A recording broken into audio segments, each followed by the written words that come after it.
Good day, everyone. I am Diane Sabas. Together with me are Julian Sagusay, Eliza Samson, Aliana Saripada, and Paul Silmonet, and we are the Group 6. Today, we are going to discuss the important key points regarding space tourism, specifically its background, definition, purpose, types of tourism, the concepts between its past, present, and future, how it works, its benefits, plus pros and cons, examples of space companies, and conclusion. But before we formally start, let me ask you first a question. Have you ever dreamed of going to space to explore new things? And do you believe that it is possible to go to space? Well, if you definitely agree, then just sit back, relax, and may you please enjoy listening our presentation. With the partnership between the Russian business Mir Corp and the American company Space Adventures Limited, space tourism became a reality at the end of the 1990s. Mir Corp was a for-profit corporation in control of the Mir space station. Mir Corp decided to sell a trip to Mir to raise money for upkeep of the aging space station, and Dennis Tito was the first paying passenger. However, before Tito could complete his journey, the decision was made to deorbit Mir and the mission was rerouted to the International Space Station or the ISS thanks to the intervention of Space Adventures Limited. Tito, who paid $20 million for his trip on the Russian spacecraft Soyuz DM-32, spent 7 days on the International Space Station and is known as the world's first space tourist. However, he objected to the term tourist being used to describe his trip, and since his journey, the phrase spaceflight participant has become more commonly used to separate commercial space tourists from career astronauts. Following Tito's flight, orbital space tourism grew, with visits to the International Space Station by South African computer millionaire Mark Shuttleworth in 2002 and American businessman Gregory Olson in 2005. Space tourism is recreational space travel that's sometimes referred to as citizen space exploration, personal space flight, or commercial human space flight, and it covers space flights that are suborbital, orbital, and even beyond Earth orbit. Space tourism is a type of tourism that involves an interest in space. While most people associate space tourism solely with trips to space, the concept of space tourism is, in fact, broader than this. Space tourism can include visiting space focused museums, watching rocket launches, or traveling to destinations popular for stargazing, amongst other space related activities. Therefore, it is solely focused upon the act of traveling to space.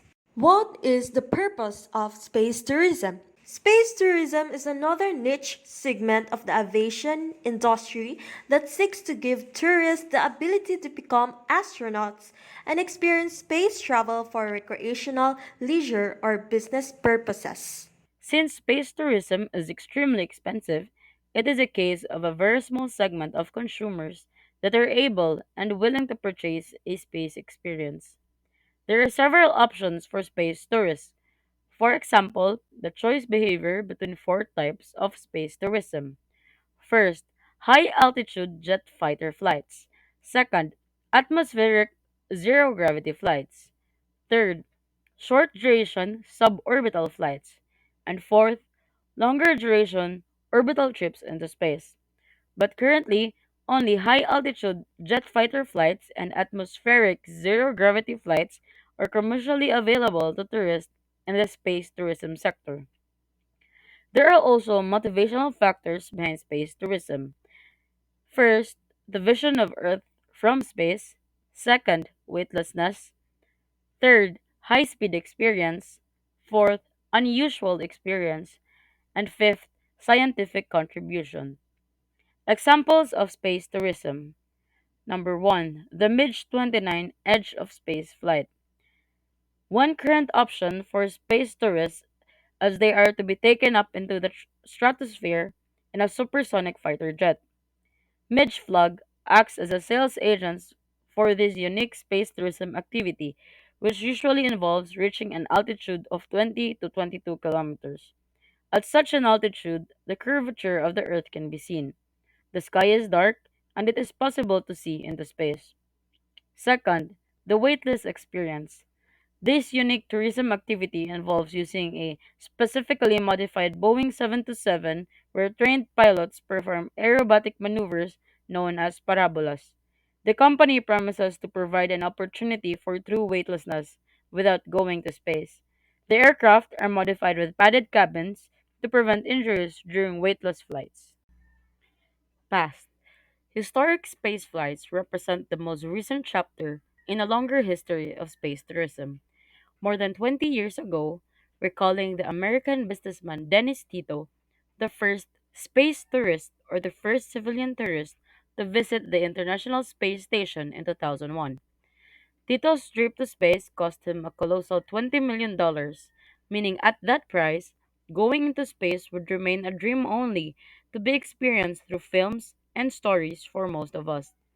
Tito then donated the so-called pressure suit he wore in space to the museum in 2003. Present.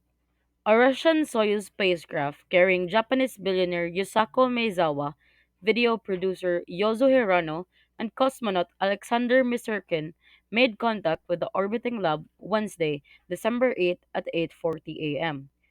The trio left Earth just 6 hours earlier, launching atop a Soyuz rocket from Baikonur Cosmodrome in Kazakhstan Wednesday at 2:38 a.m. The mission of Maezawa, Hirano, and Misurkin was organized by the Virginia company Space Adventures, which previously helped to send 7 paying customers on 8 trips to the space station, and will document the 12-day mission and participate in some health and performance research. The trio are scheduled to come back down to Earth on Sunday, December 19. Future. With the expansion of commercial space companies like SpaceX, Blue Origin, and Virgin Galactic, space tourism has come a long way from the $20 million trip in 2001. Commercial companies like these have excelled in the testing and production of space tourist vehicles and have estimated costs could drop to $200,000 in the near future. Understandably, still a considerable amount of money, but it puts the current cost of tourist space travel at 1% of what it was just under 2 decades ago. How does space tourism work? Each spacecraft requires millions of pounds of propellant to take off into space, which makes them expensive to launch. 1 pound of payload costs about $10,000 to put into Earth orbit. Space tourists on these flights will instead travel about 100 kilometers high and then return to Earth after just a few minutes of weightlessness. Passengers will board a small airplane-like space vehicle that holds 6 people. This vehicle will be strapped underneath a much larger airplane. The larger airplane will take off and fly to an altitude of 50,000 feet. The space vehicle will then detach and fire its rocket engine to go from 50,000 to 340,000 feet. Once the rocket engine burns out, passengers will experience weightlessness and will be able to see the blackness of space. The whole experience will require 2 days of training, and the actual flight will last approximately 2.5 hours.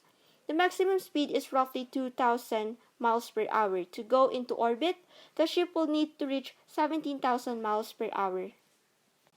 Here are some preparations if ever you want to be a space tourist.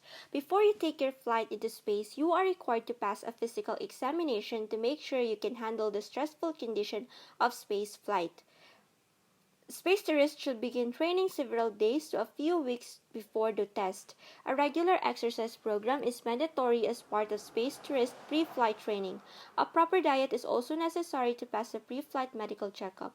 Excess alcohol, caffeine, smoking should be avoided. Not only on Earth you can enjoy services or accommodations, thus you can also experience it in space. Space tourism will offer meager accommodation at best. Hotels could offer guests every perk they might find at a hotel on Earth, allow space tourists and residents to walk around and function normally within the structure. Everything from running water to a recycling plant to medical facilities will be possible. Space tourists would even be able to take spacewalks.